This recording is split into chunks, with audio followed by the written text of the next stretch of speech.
Hi friends, ఈరోజు వంకాయ టమాటా పచ్చడి చేద్దాం అనుకుంటున్నాను అండి. దానికి కావాల్సిన ఐటమ్స్ 3 వంకాయలు, 10 పచ్చిమిర్చి, 2 టమాటాలండి.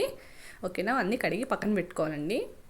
ఓకేనా, నెక్స్ట్ నేను ఒక కళాయి తీసుకున్నాను అండి. ఆల్రెడీ కళాయి నేను మార్నింగ్ యూస్ చేసుకున్నాను. దానిలోనే పచ్చడికి మళ్ళీ చేసేస్తున్నాను. ముందుగా స్టవ్ అంటించుకొని కళాయి పెట్టుకొని కొంచెం వేడెక్కిన తర్వాత ఆయిల్ వేసుకోవాలండి.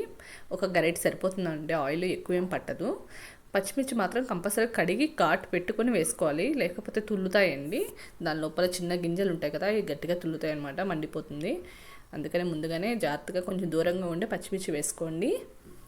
నేను ఇంకా ఆల్రెడీ వంకాయ రెసిపీలు చాలా పెట్టానండి. అంటే వంకాయ వేపుడు, వంకాయ టమాటా అండ్ గుత్తి వంకాయ పులుసు.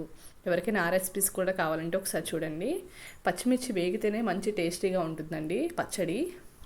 ఇదిగోండి, ఇలా వేగిన తర్వాత నేను మిక్సీ గిన్నెలోకి తీసేసుకున్నాను అండి.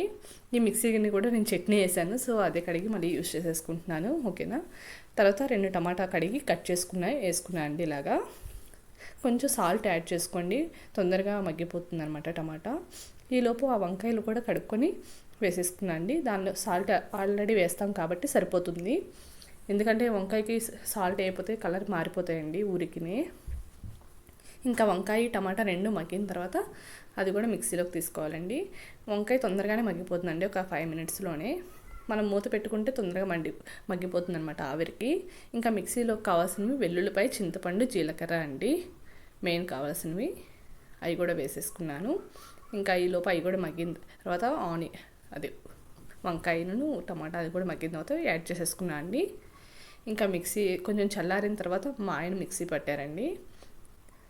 అదిగోండి, ఎందుకంటే అది కొంచెం వేడిగా ఉంటుంది కదా, ఆయన నేను పడతాలే, నువ్వు వేరే పని చేసుకో అన్నారు.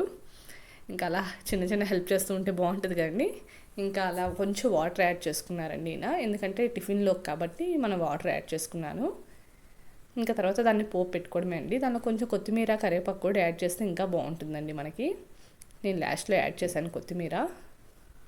తాలింపుల్లో కరివేపాకు వేస్తే ఇంకా బాగుంటుందండి. ఆ టైంకి నేను వేయలేదు, మర్చిపోయాను. అప్పుడప్పుడు హడావిడిగా ఉన్నప్పుడు మర్చిపోతూ ఉంటాం కదండి. అదే అందుకని నేను ముందుగా వీడియోలోనే చెప్తున్నాను. ఇదిగోండి, చాలా చక్కగా వచ్చింది కదా, టేస్ట్ కూడా చాలా బాగుందండి. టిఫిన్లోకి ఇడ్లీ, చట్నీ అండ్ వంకాయ పచ్చడి కాంబినేషను. నచ్చితే లైక్ చేయండి, షేర్ చేయండి, సబ్స్క్రైబ్ చేయండి.